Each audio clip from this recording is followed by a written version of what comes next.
We are live. We are also direct with relationship expert in the building, Leslie Doares, who helps high achieving men whose wife has become distant, potentially bitter, step into the next level of connection, respect, and intimacy with their other halves. She steps into her female perspective advantage, being the secret weapon for these men to get their relationships back on to the smooth highway. She also uses her hero husband framework so they can understand how to stop the drama and lead the relationship. She has been serving people all over the United States and the world, and we are happy to have her here today. She leads, she sells. Welcome, Leslie Doares in the building. Speak to me. Thank you so much. I love the introduction. I love your artwork. It gives me scenic, calm Picasso vibes with the artwork. Yep. Why men? Why men and not women? Well, I honestly, because there is so much support out there for women. Not all of it great, but they actually have a lot more resources, I think, than men. And what we know is that the health of our relationships, in fact, I was actually just reading a study yesterday that talked about what goes into our overall feelings of well-being and mental and emotional health. And number one is the health of our romantic relationships. And so we have 50% of the population that are basically being left out, ignored, blamed, shamed, and we can't expect it to work. There's just no way it's going to work. So that's really why I work with men.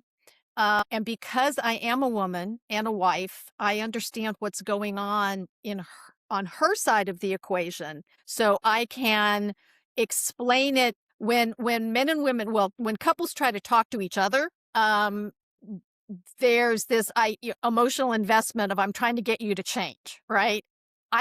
I'm outside of that. I can understand it and I can support it, but if I say something, it's much easier to hear than if your partner is saying it, even if it's 100%. exactly the same thing.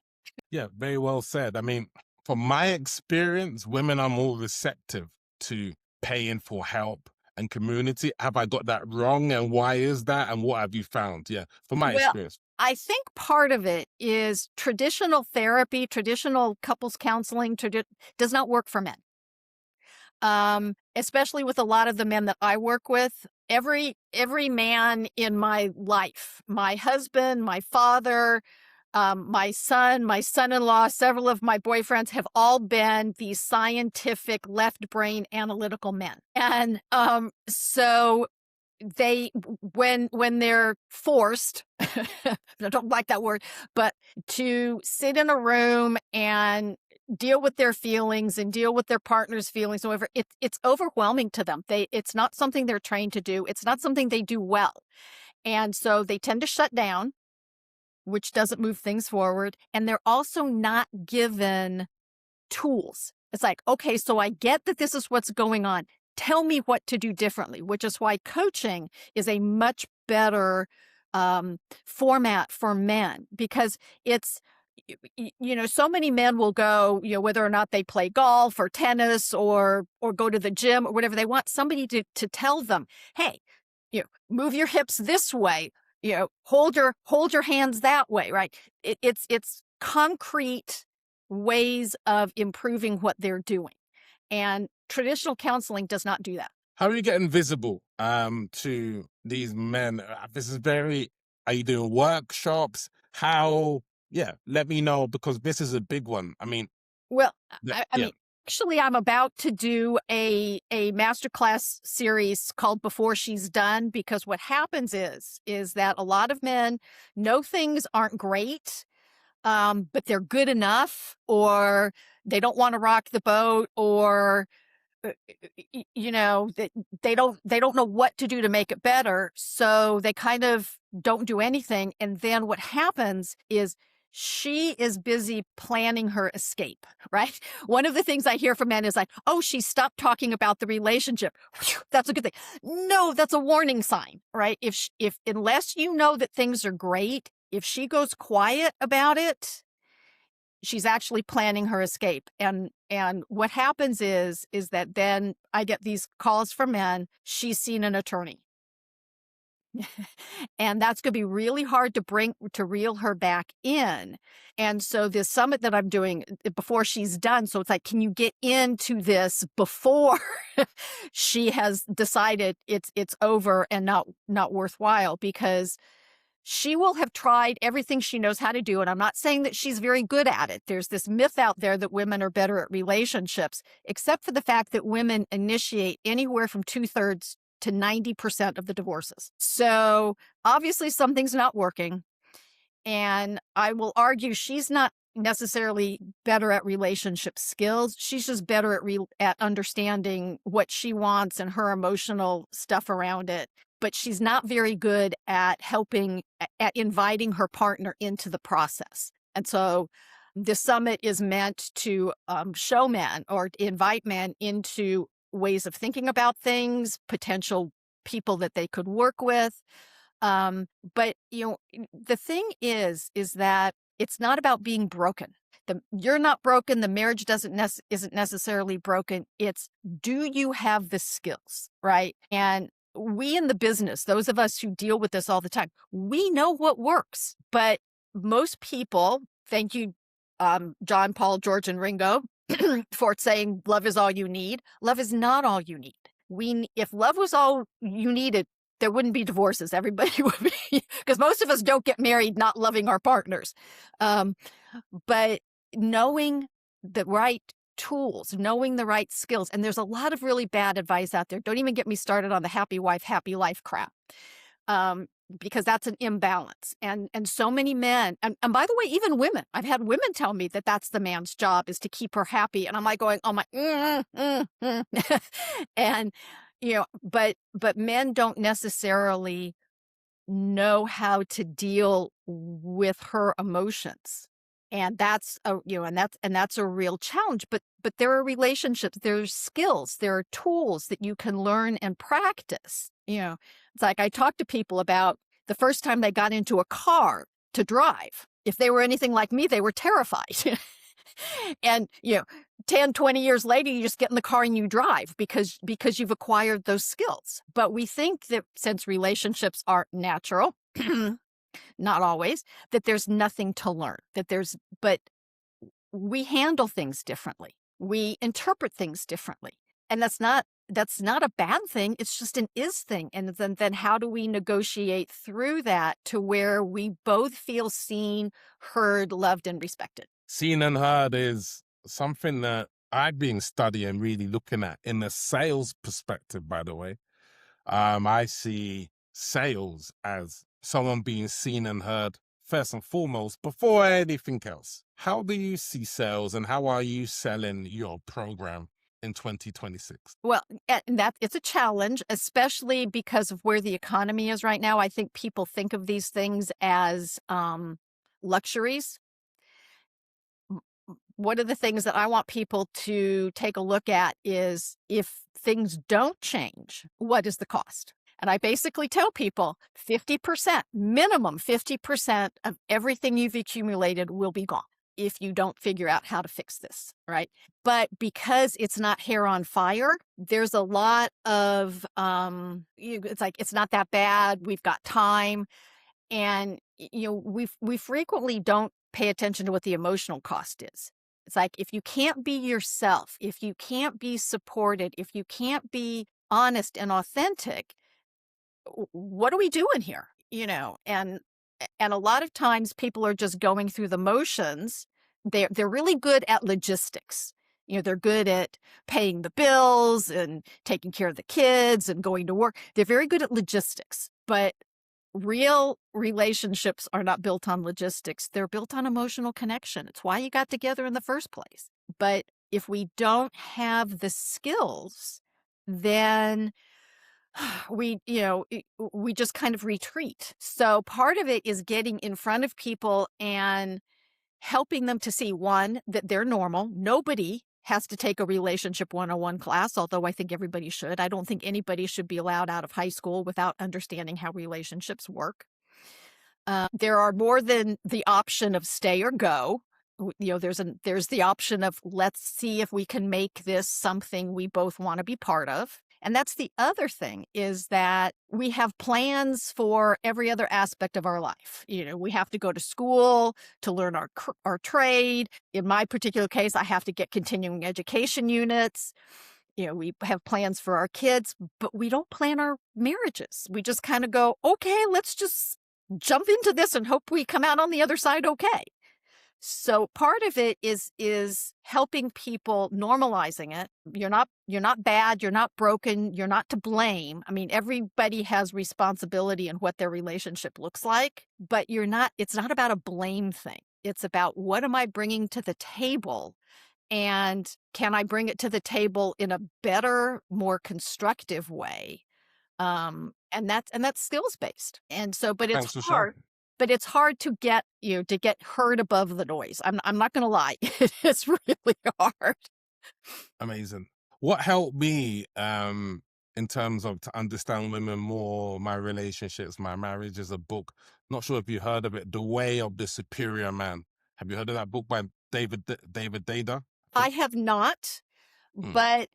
but I like the concept of that, because now a lot of times, this is a very a careful way of putting it, but women want partners. They want leaders. They don't want to carry the load all by themselves. And I was just talking to somebody the other day about solar versus lunar energy, not masculine, feminine, but solar versus lunar. And we can't both be in our solar energy at the same time. But that's kind of what happens. And so when we have somebody willing to take the lead, and by leadership, I don't mean demand or control, but show the way, right? And that's a lot of what makes things work. But we don't know how to do it in a loving and open way. Thanks for sharing. I know that the role of the masculine and feminine,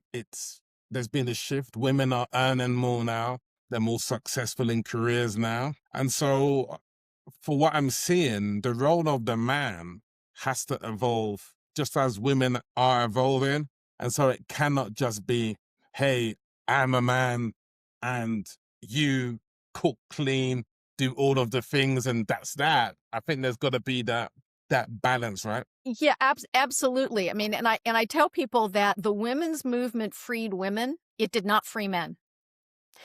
And this is why we've got this really unbalanced, and what I'm going to say, unrealistic view of what makes things work. Because you're right, traditionally, and back in my, and scarily enough in my lifetime, I'm dating myself here, where women couldn't have their own credit cards, couldn't buy, have a mortgage. I mean, we were tied to men. That's no longer the case.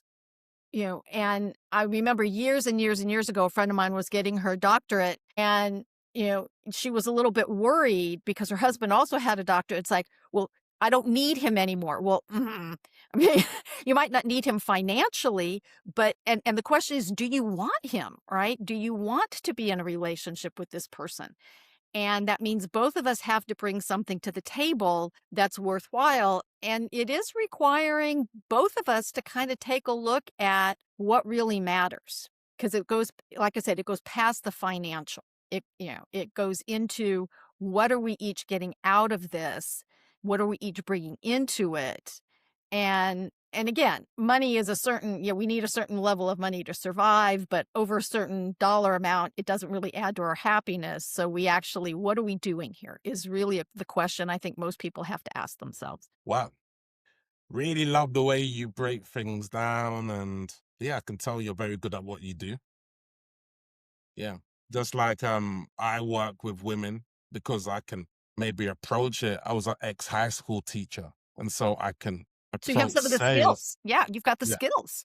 Yeah. So I can approach sales from, hey, service and teaching and keeping things simple. So yeah.